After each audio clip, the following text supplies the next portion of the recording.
Hello, welcome to my channel. I am Nontogo Zangema, your sex and intimacy coach.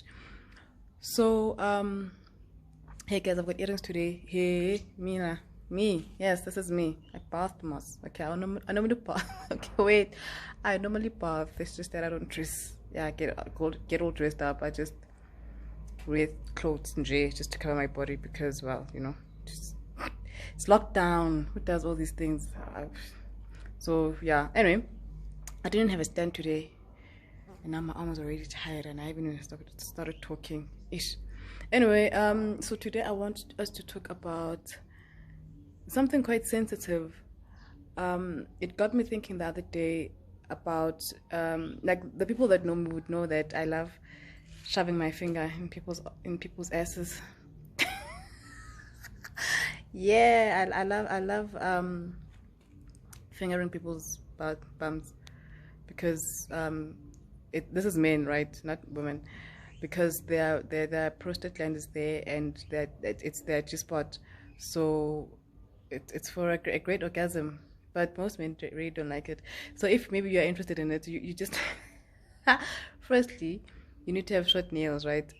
And if maybe you're one of those people that get disgusted easily, you can buy finger condoms from any pharmacy.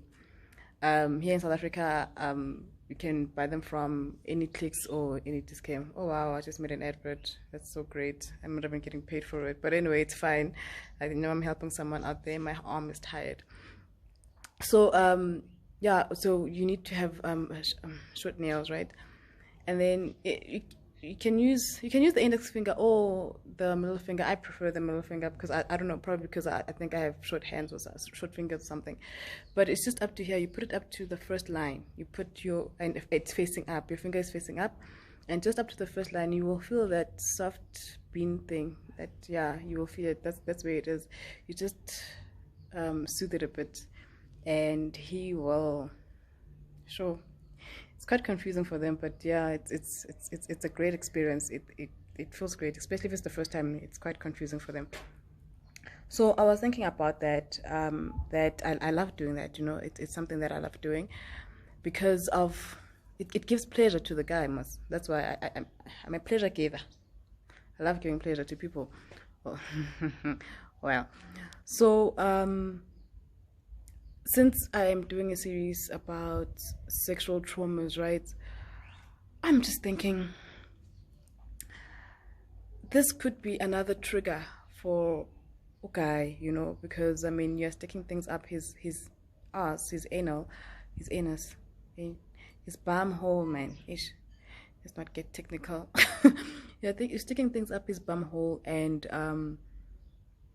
if he was sodomized whenever, any time of his life, it's a trigger. It can be a trigger, and most men don't like talking about their struggles, depression, anxiety, being sodomized, being raped. They don't like talking about their abuses in any way or form. It's rare that they tell a person, especially when it comes to such things. And so now they have to bury such things for the longest time of their lives, if not forever. And I think I'm pretty. I know I'm pretty. Oh my goodness, I look so pretty. Sure, wow. I must bath every day. Sorry. Ooh, I derailed. So it's quite sad that let's take example for me that I don't force people to do it. No, I don't force people to do it because I know that sex is supposed to be enjoyed by both of us. We're supposed to have pleasure from it, from both of us. So coercing or forcing someone to do something is not so cool. So obviously, I would ask, like, can I? And sometimes the answer is no, sometimes it's yes, depending. Um, but when it's no, obviously it's a no of the I'm uncomfortable with it. I don't know what you want up there, but girl, there's nothing up there. Just don't. And it made me think, Uguti, sometimes maybe I could have triggered something and he did not say anything about it, that you just triggered me, because men are just they're socialized not to talk, to be strong, and to take things by the chin, and just to be emotionless and not to entertain their emotions or to be seen as softies, not to cry and stuff. So I'm going to be talking about that later on today on my Facebook page. That it's time for men to be able to talk, especially when you are in a long-term relationship, right, or married. It's a burden. This thing, it's a burden. Like sexual trauma is just a burden that is so heavy, and because you have hid this thing for so long, you are even used to the pain. You're used to the burden of it. You don't even feel that it's a burden.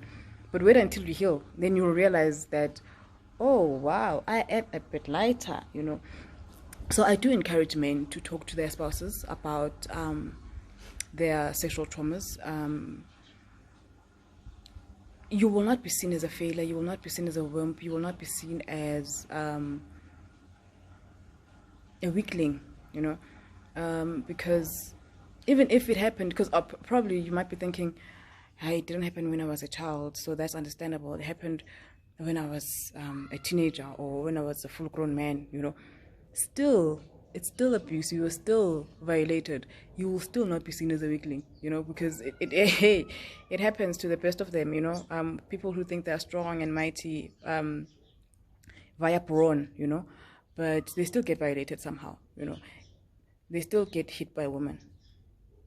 And it's really, it's not a laughing matter at all. It's like, it's sad. It's sad that we know that we can get away with abusing men because we know men won't even talk about it. We know that men won't even tell a soul because they feel that it's weak, So men, I do encourage you to talk. I do encourage you to find healing. I do encourage you to go for counseling, go for counseling and heal your spirit, heal your energy as well, so that your energy flow can be cleared, and heal your story, just heal your sex story, because so that you can also enhance your sexual life and for the better, I was gonna say something, but now it's there, but now it can't come out. I don't know. I don't know why it's not coming out. Yeah, so anyway, yeah, I do encourage men to talk, even if maybe you want to open a forum for other men.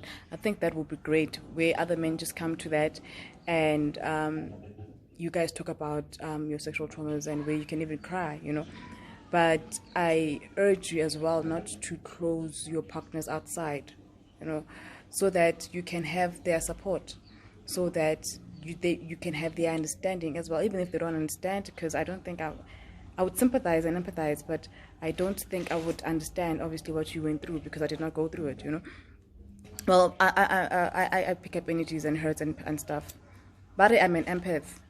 I did not even know this. So, but if then you have a partner like that, then that's great, because then they can assist you in so many ways that another person who can't do that can't, But yeah, do seek help. I do encourage that for you to seek help, because it's not your fault. It's not your fault. You did not call upon this thing. You did not. Yeah, no, it's not your fault. It's not your fault, and probably Footy, you just thought that they would never believe you, because, well, firstly, it's not that it's not common. It is very common. Being sodomized is very common. Man abuse is very common. Boy abuse is very common. It's just that it's not made to be common as much as female and girls abused. And so obviously you felt that shame and but it's not too late for you to start healing. It's not too late for you to start talking about it. And obviously when you start talking about it, then it's a ripple effect where you open a door for another man and another boy and another teenager and another young adult to open up and to see that it's not only them, because you guys suffer in silence, whereas you're thinking that it's only you, and you probably find that in your circle there are people who have been sodomized. There are people who have been sodomized, or who have been sexually violated in some way or another, who have been forced to have sex with older people at a very young age, or even whenever.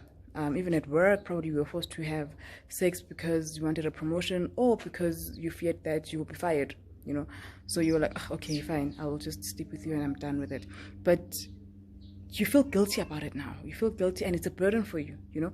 So I do encourage men to talk about it, and I will be talking more about it on my Facebook page later on today. Guys, I'm so pretty. Anyway, do have a great day. It's another day of lockdown. We're still locked down. The coronavirus is like still on some, I ain't going nowhere. But anyway, I'm enjoying this lockdown, honestly. I'm enjoying it because I'm doing some soul searching and I'm doing some self-discovery and self-development shandies things, you know. Like today's the new moon. I'm excited. It's 23rd of April, new moon's first day of new moon, and so I'll be doing those baths and soaking myself and feeling great, you know. So yeah, have a great day, and I will see you again next time in the next video.